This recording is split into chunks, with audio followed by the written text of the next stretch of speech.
What's going on, my people? Welcome back to Raw Uncut. More importantly, welcome to my official NXT/Lucha Underground duel review from February 17, 2016. Yes, another duel review. I'm going to keep doing these duel reviews for NXT and Lucha Underground from now on. I'm going to do the same for Raw and SmackDown. And it doesn't matter if Raw sucked or not. I'm still going to watch it regardless. But if it does suck, expect me to tear that show to shreds, JD from New York style. Anyway, without further ado, let's hop into this shit.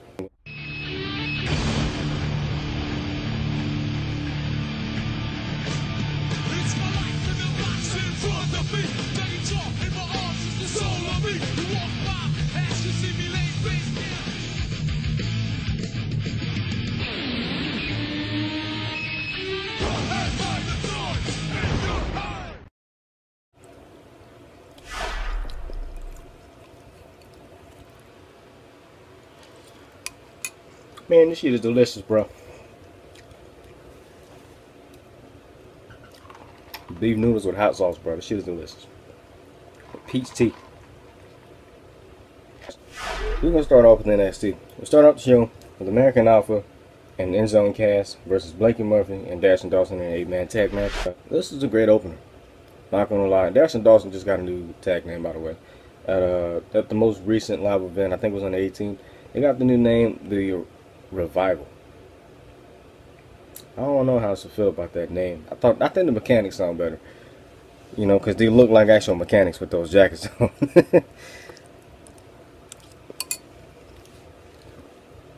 But American Alpha and End Zone Cast defeat Blakey Murphy and Dash and Dawson.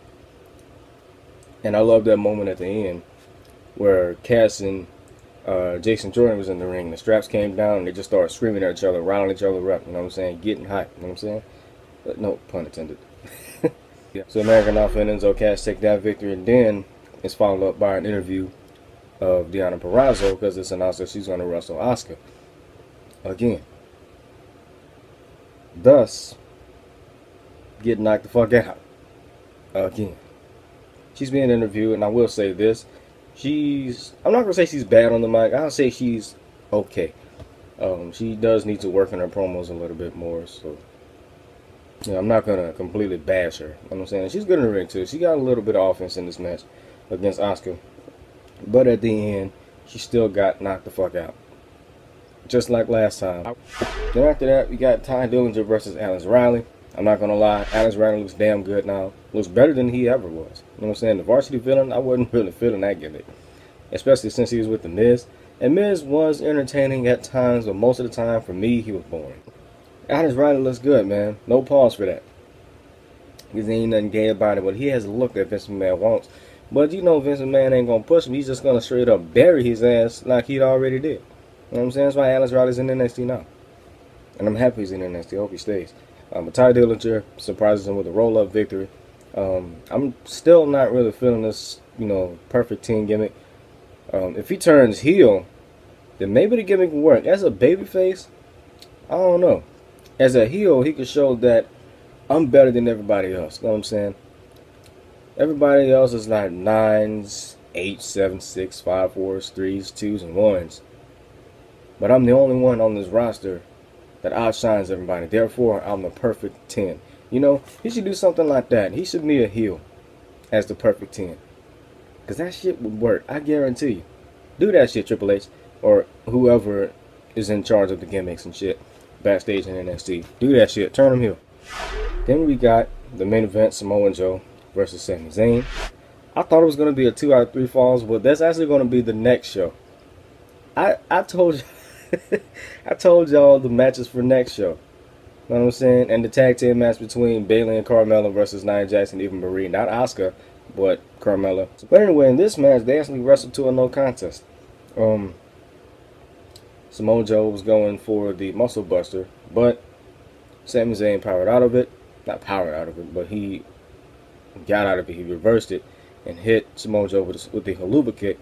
And he fell on top of Samoa Joe the same way Shawn Michaels fell on top of Triple H. I don't remember which match that was. But here's the difference. Shawn Michaels actually won that match. Sami Zayn nor Samoa Joe won this match. Sami Zayn fell on top of Samoa Joe. Yeah. But Samoa Joe's hand was on top of Sami Zayn's arm. and they both pinned each other. The ref was confused, and we end the show like that. So next week we're gonna get the final encounter between these two, and then from there we're on the road to take over Dallas. I cannot fucking wait. And that's the end of NXT. Up next is Lucha Underground. Stay tuned.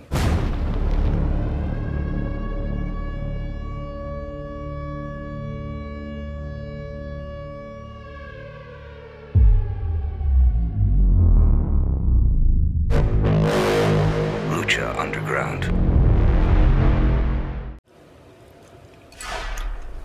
Shit was hella good. I ate all that shit during the intro, bro. Anyway, we'll go ahead and start Lucha Underground. We started off with the very good cinematic that reminded me so much of Outlast. You got Sexy Star running through the halls and shit. She runs into Willie Mack, who is I think he's the only black man on the roster aside from Big Rick, who used to be known as Ezekiel Jackson. Been a minute since I've seen him on TV. Goddamn. But she runs into Willie Mack and he said, "Who did this to you?" And she said, "The Moth." He said, "Martyr the Moth? I'll kill him." She said, "Not him. Her." And he points to somebody, and right before you could see that bitch's face, and it actually happened again at the end of the show before it went off the air. She pointed to whoever that bitch was, and before we got to see that bitch's face, it faded to black and did that dum dum dum. I love that sound, man. I can't help but sing along to it whenever it comes on. Dum dum dum. Oh man.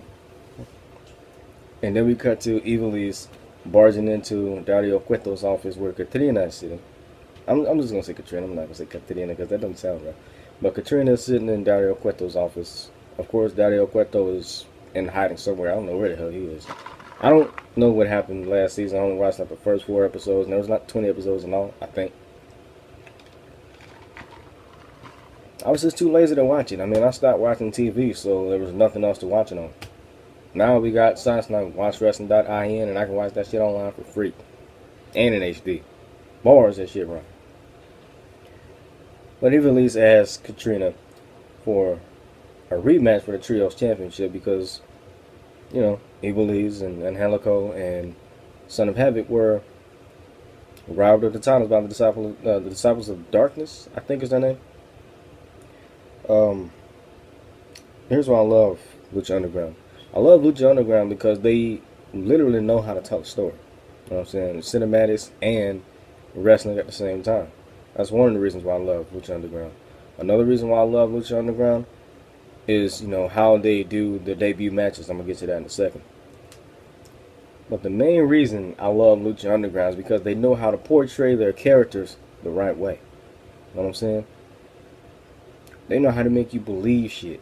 You know what I'm saying? And the other reason I forgot to mention in the last review, I love how they tell their stories. You know what I'm saying? I love how they, you know, they just get you invested into these stories. Just like that. On the first word said, you're like, God damn. I'm enjoying this shit already. Not even 10 seconds into the show, I'm already enjoying it. You know what I'm saying? That's how Lucha Underground is. And even 10 seconds into the show, you're already enjoying it. You're already thinking the show was awesome. You know what I'm saying? But Katrina says, no, you're not getting a rematch clause. There are no rematches clause. Not rematches clause. There are no rematch clause in Lucha Underground. I'm like, oh shit. Then she tells Evilise that you get your rematch as long as you earn it. You know what I'm saying? There are no rematch clauses, so there's another way to actually get your rematch. And the only way you can get your rematch is if you face and if you can defeat a mystery trios tag team. That trios tag team was Chavo Guerrero and the Crew. So that sets up the first match. Evilise, sweet Elise, and that ass, bruh. And you know me, I'm a titty person. But when I see an ass like that, bruh, ooh, oh, I almost knocked my damn headset off. That's how excited I was to see that ass, bruh. That ass. But Ivalice, Son of Havoc, and Angelico defeated Chavo and the Crew. Now, Angelico reminds me so much of Seth Rollins in his Hollow Black days of Ring of Honor. You know what I'm saying? Tall, energetic, wrestles like a cruiserweight. That's about it. Son of Havoc reminds me so much of Sami Zayn in his Ring of Honor days as El Generico. An American dude wrestling under a mask as a luchador. You know what I'm saying?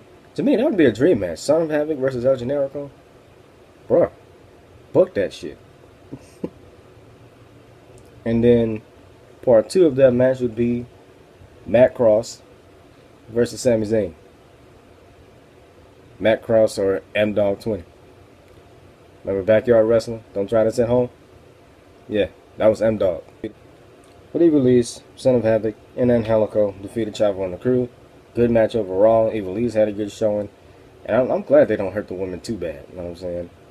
They try to, you know, keep it safe. And the super kicks on this show, man, the super kicks on this show is fucking stiff. They're more stiff than the super kicks on WWE and shit. Super kicks on WWE, sometimes they look fake as fuck. Like the ones that Tamina hits, you're like, what the fuck was that? What the fuck was that? Jimmy Superfly snuck in. Your own daddy can hit a better super kick than that. Come on now. But you watch Lucha Underground, see how stiff those super kicks are, you be like, God damn. Holy shit. That was stiff. But anyway, next we got Cage versus Joey Ryan. Joey Ryan makes his Lucha Underground debut. Joey Ryan is the new porn stash, in my opinion. You know, I used to talk a lot about porn stash from Orange is the New Black, but Joey Ryan is the new porn stash because he actually has the porn stash. You know what I'm saying? It's not fake at all.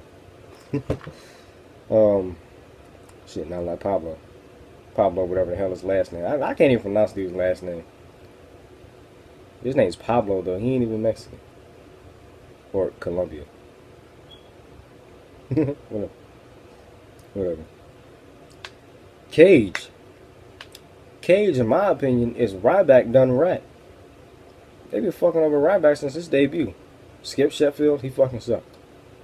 Ryback, he fucking sucks. With or without the single. Right now, he's looking like Goldberg, and it's even worse. I mean, yeah, he does pull out a couple new moves out of his arsenal, but that doesn't stop his matches from being boring. Yeah, he does take shots to CM Punk with the shining wizard in the corner. Yeah, he does that. He does, you know, wrestle like a cruiserweight from time to time, yeah. But that doesn't make him interesting, dude. It's boring as shit. Get off my TV. Now, Cage. Cage is one jacked up motherfucker. I have reason to believe that this dude is on steroids. He looks like he's on steroids. But he's not. Dude is one big motherfucker. Pause. Cage defeats Joey Ryan. Joey Ryan got a massive amount of offense, which is not likely. I mean, a big dude like that shouldn't get that much offense, but he showed that he ain't scared. You know what I'm saying? He got in a lot of offense. I loved it, man. Great match. Joey Ryan had a great showing, but ultimately suffered a powerbomb tombstone by Cage. I think that's the name of his finisher. That finisher is, that shit was, damn. And then the other finisher that he hit to Johnny Mundo, aka John Morrison, bruh, the fuck was that? When he hit that shit, I'm like, holy shit, what was that? I want to see it again. That was an awesome fucking move, man. Yeah, but after the match, he got attacked from behind. Not from behind. He got speared by Johnny Mundo, you know, taking Mil Muertes move. Mil Muertes again. Mil Muertes again, sitting on his throne, you know, broken arm. He stands up after Johnny Mundo hits Cage with the spear. You know, direct shot to Mil Muertes. Then he tries to hit the end of the world, formerly known as Starship Pain. But, to no avail, Cage gets up, beats the shit out of him, hits him with his finisher, and then grabs the mic. This is actually the first time I've seen him cut a promo in the middle of the ring. He says, "You know what are chanting, Cage? because I'm not a man. I'm a machine. I love it. Ryback done right. Thank you, Lucha Underground. You did something right that WWE couldn't do right for the last 3.5 years. Then the main event, Prince Puma versus Pentagon Jr. Dream match. I loved it. Bunch of flipping and shit, but it doesn't matter. We all love to see a good high-flying match sometime. Prince Puma defeats I just spit everywhere. Prince Puma defeats Pentagon Jr. Classy ass victory. I like this. Pentagon Jr. had him in the surfboard. I think that's another surfboard. He had him in the surfboard submission and pulled him all the way back, hitting his head on the mat. Thus the ref, and his shoulders on the mat as well. Thus the ref counting both of them down because both of their shoulders are on the mat.